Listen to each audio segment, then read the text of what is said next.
오늘 묵상은 계속 되어지고 있는 습관에 관한 묵상 중 네 번째 묵상입니다. 오늘 말씀의 제목은 시련에 대항하는 습관입니다. 우리는 어제 새벽에 역경을 이기는 습관에 대해 말씀을 나누었습니다. 예수님의 생명을 가진 성도, 우리는 삶 속에서 언제든 역경을 맞닥뜨릴 수 있다는 말씀이었죠. 그럼 그 역경이 다가왔을 때 어떻게 반응해야 하는지에 대해서도 나누었습니다. 그럼 여러분들은 현재 어려움에 대해, 고난에 대해 지금 어떻게 반응하고 계신가요? 12일 주일부터 내일까지 습관에 관해 묵상이 이어지는데요. 거기에는 공통적인 내용이 있습니다. 바로 예수님의 생명을 가진 성도는 삶에서 예수님의 생명을 드러내는 삶을 살아야 한다는 겁니다. 예수님의 생명을 드러내는 삶을 살기 위해선 바로 영적 훈련이 필요합니다. 그 훈련이 습관화되어야 한다는 겁니다.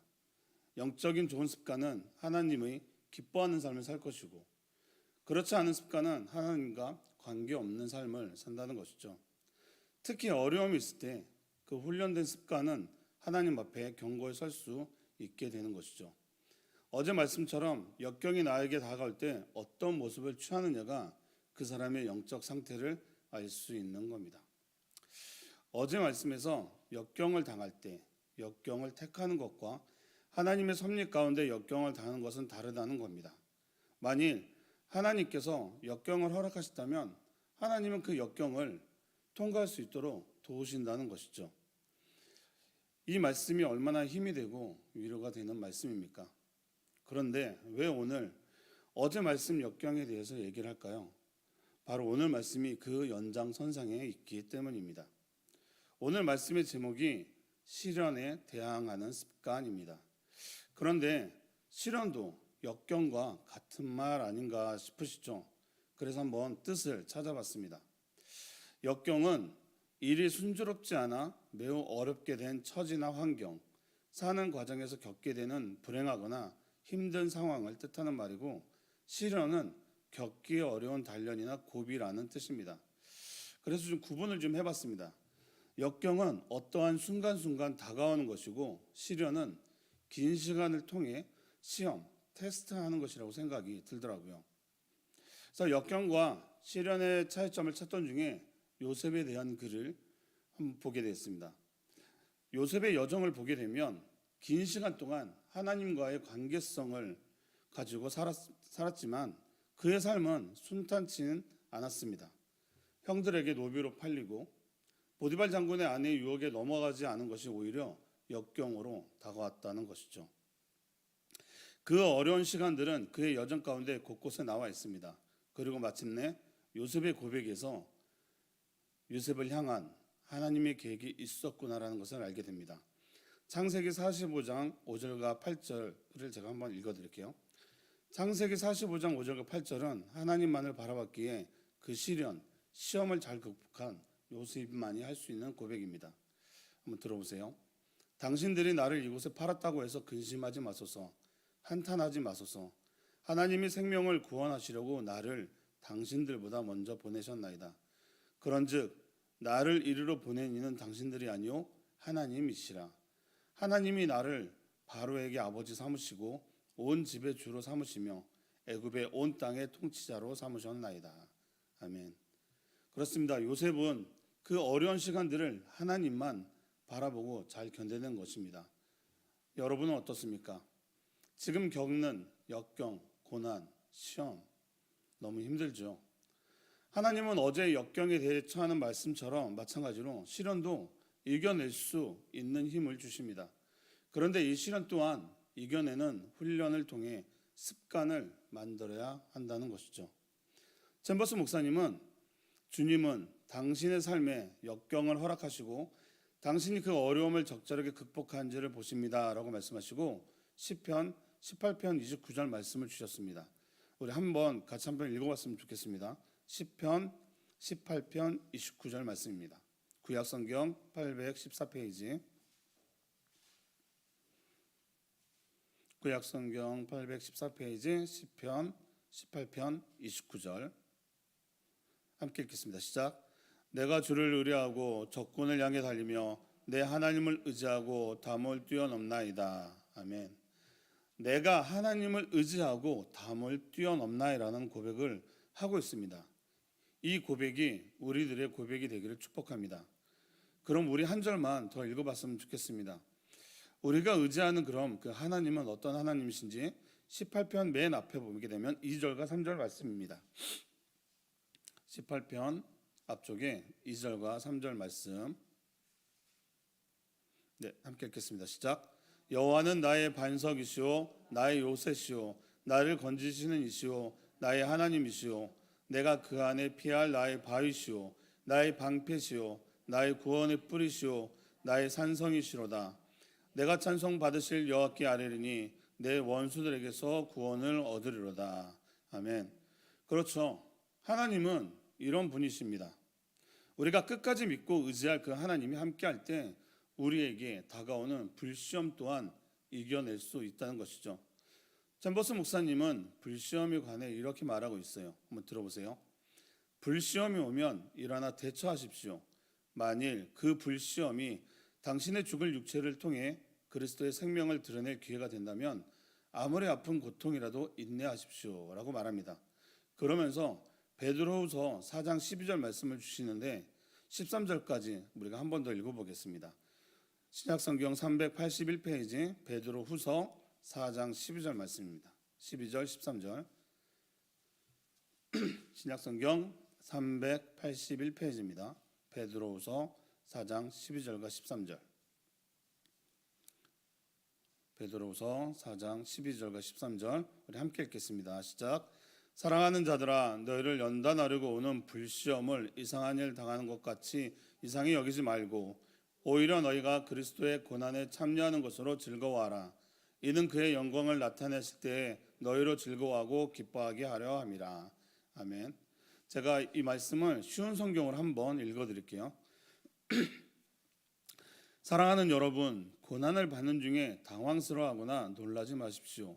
그것은 여러분의 믿음을 시험하는 것입니다. 그러므로 여러분에게 이상한 일이 일어나고 있다고 생각하지 말고 그리스도의 고난에 참여하게 됨을 기뻐하시기 바랍니다. 그리스도께서 영광 중에 다시 오실 그날에 여러분은 기뻐하고 즐거워할 것입니다. 아멘.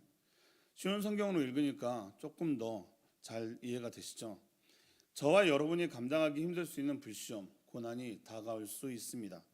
그런데 그 고난에 넘어지지 말고 우리를 연단시키시기 위한 훈련으로 받아들이시고 오히려 그리스도의 고난에 참여하는 것으로 기뻐하라는 것입니다. 그러니 이런 고난이 나에게 다가올 때 더 이상 하나님께 불평하지 말라는 것입니다. 주께서 어떤 상황을 허용하시든지 영적 담력을 가지고 직면할 준비를 하라는 거예요. 그럼 우리는 이렇게 말합니다. 어떻게 어려움이 다가오는데 불평을 하지 말라는 것입니까? 라고 질문할 수 있습니다. 네, 쉽지 않습니다. 저도 예외는 아니니까요. 그래서 이 역경과 고난을 이겨낼 수 있는 훈련, 바로 하나님을 신뢰하는 훈련을 습관화해야 한다는 것입니다. 이 습관을 통해 우리의 삶에서 하나님의 아들이 드러나도록 하는 것이죠. 그렇게 될 때 하나님과 씨름하지 않는다는 거예요. 하나님께 이건 어떻고 저건 어떻고 명령하지 않는다는 겁니다. 챔버스 목사님 말입니다. 주님은 결코 하나님께 명령한 적이 없습니다. 우리는 하나님께 명령하기 위해 이곳에 있는 것이 아닙니다. 하나님의 뜻에 순복하기 위해 여기에 있으며 주께서 주님이 원하시는 바를 우리를 통해 일하시는 것입니다 라고 말합니다.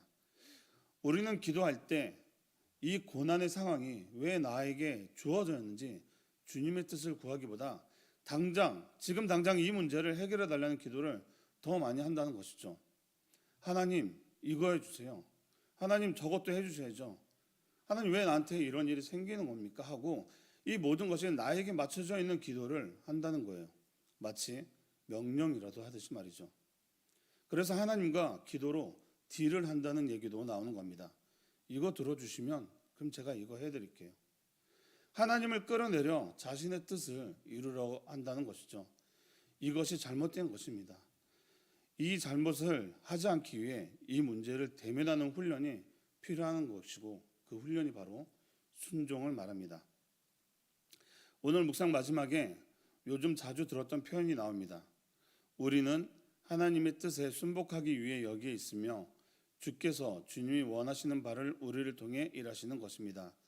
우리가 이 사실을 깨달으면 그분은 우리를 찢겨진 빵과 부어주는 포도주가 되게 하셔서 다른 사람들을 먹이고 양육하게 될 것입니다. 라고 말합니다. 우리가 전에 보았던 표현이죠. 찢겨진 빵과 부어주는 포도주. 2월 9일 묵상에 보면 영적으로 곤비합니까? 라는 제목으로 묵상을 나눈 적이 있습니다.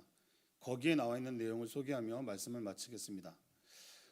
다른 사람을 위해 찢겨진 빵이 되고 부어주는 포도주가 된다는 뜻은 그들이 영적으로 자라나 하나님으로부터 직접 양식을 공급받을 때까지 당신에게 영적 영양분을 주어야 한다는 뜻입니다. 아멘. 말씀을 마무리하겠습니다. 오늘 묵상 시작에 무엇을 위해 구원을 받았는지를 기억하십시오.